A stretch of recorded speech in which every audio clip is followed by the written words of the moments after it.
In this segment, we're going to look at specific sites of ski areas. We've been looking at sort of a regional and statewide level of analysis with some local analysis, but let's turn right now to particular ski areas. I'm going to go ahead and zoom in here. I'm going to turn off my highways because it just takes a little while to draw the traffic counts that I've got. So I'm going to go ahead and zoom in on specific ski areas. Let's take a look at right over here of one of the famous ski areas of Colorado, Aspen, Snowmass, and notice that these ski areas are definitely in mountainous areas, as we've seen. A lot of them are close to Continental Divide, but oftentimes these are on north-facing slopes.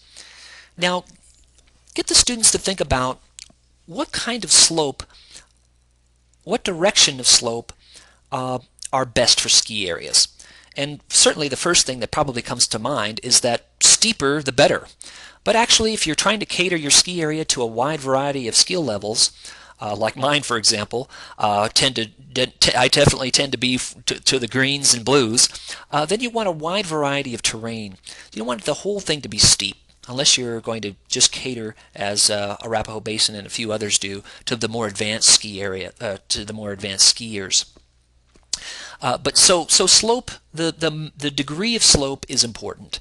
On the other hand, you don't want it to be too steep, right? You can't locate these things on a cliff. So get the students to think about, what's the ideal ski slope for X% of your terrain. Do you want X% to be a 30% slope? Do you want it to be 20% slope? How much of your terrain do you want to be blacks? What amount of terrain do you want to be blues? And what amount of terrain do you want to be greens? Also, you need to think about where your ski lifts are going to be located, right?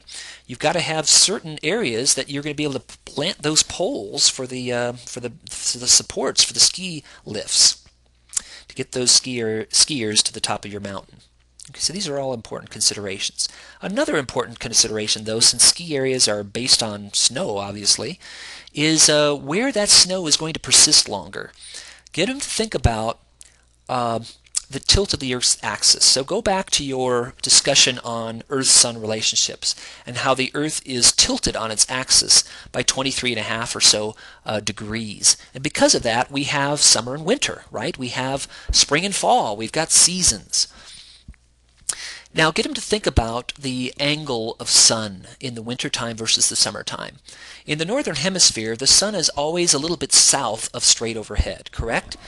Now in the southern hemisphere, get them to think about that the sun is a little bit north of straight overhead, unless you were at the equator, of course, or along in the tropics, where it actually does become straight overhead at certain times of the year. Now up here in Colorado, for example, the sun is always going to be a little bit south of straight overhead. Especially in the winter, the sun is going to have a greater angle, right? It's going to be lower in the sky.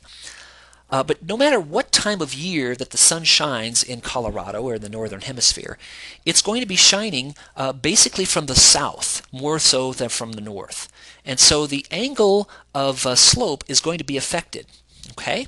So draw this on the board. Get them to think about a slope that faces north is never going to be under direct sunlight in the northern hemisphere, especially at the latitude that Colorado is.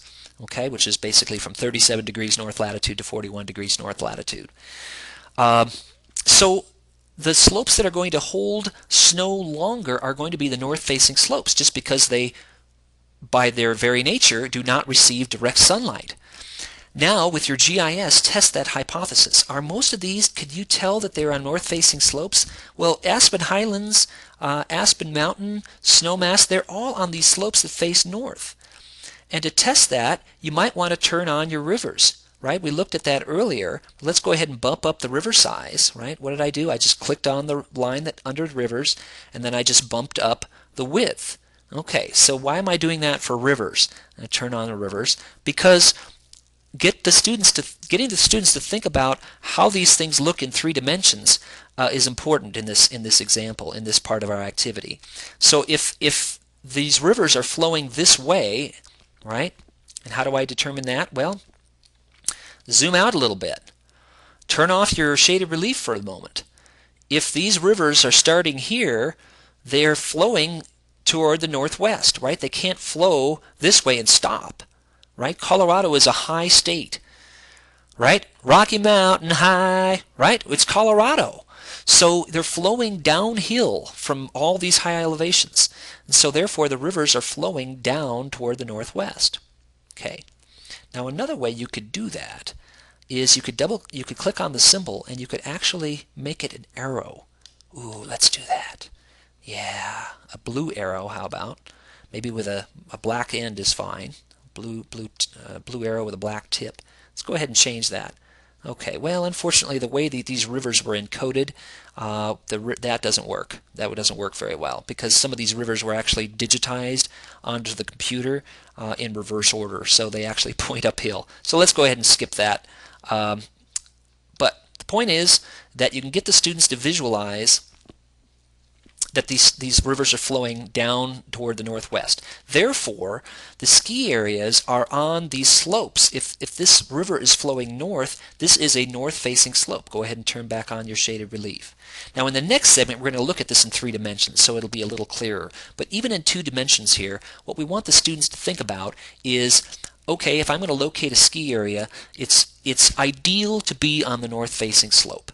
Now northwest is okay, north or northeast is okay.